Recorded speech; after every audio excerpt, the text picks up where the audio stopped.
simplify some messy expressions using the order of operations. Okay, lots of stuff going on here. Let's do a quick review of the order of operations. We've all heard of PEMDAS, right? I like to think of it this way though.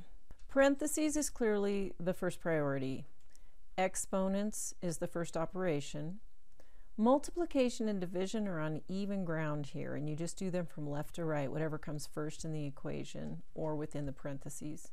Same with addition and subtraction. So I don't like to put them on different levels. Let's use all of that. So we have parentheses. We need to simplify what is in the parentheses down to just a number. Within the parentheses, we have to follow order of operations. So we're going to simplify anything with an exponent first. That's just equal to 4. All right, now we have division and subtraction, so we do division first. This is 10 minus 13, so we're left with -3 in the parentheses. And we still have 7 subtract out in front. Subtracting and -3 is like adding +3, and so this is 10. And we're done. Now in fractions, remember, both the numerator and the denominator have implied parentheses. So we're going to simplify the numerator and the denominator before we divide or reduce. In the numerator, we have 4 to the 3rd power, which is the same as 4 times 4 times 4, and that is 64. So really what we have is 64 divided by 64, and that is 1. In the denominator, we simply have 6 minus 17, which is -11. So that is -1/11. Done. In this problem, we have several operations within the parentheses as well as some exponents. So let's simplify that first. That's 25. All right. And then we have 25 divided by 3.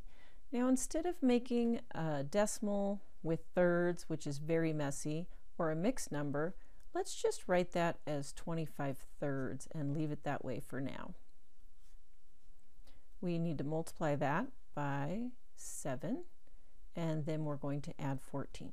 In the parentheses, we have 175 thirds plus 14. And it would be handy to make sure this stays an improper fraction. Let's look at this. So what we have is 11 minus 6 times all of that, which is 11 minus 6 times 217 thirds. The -6 is like adding -6 times what's inside there. This reduces a little bit by 3. We've still got -2 outside times 217. So we have 11 plus, and then we have a -434.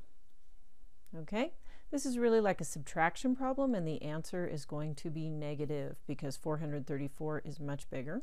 So we have -423 is our final answer. And that is how to simplify messy expressions.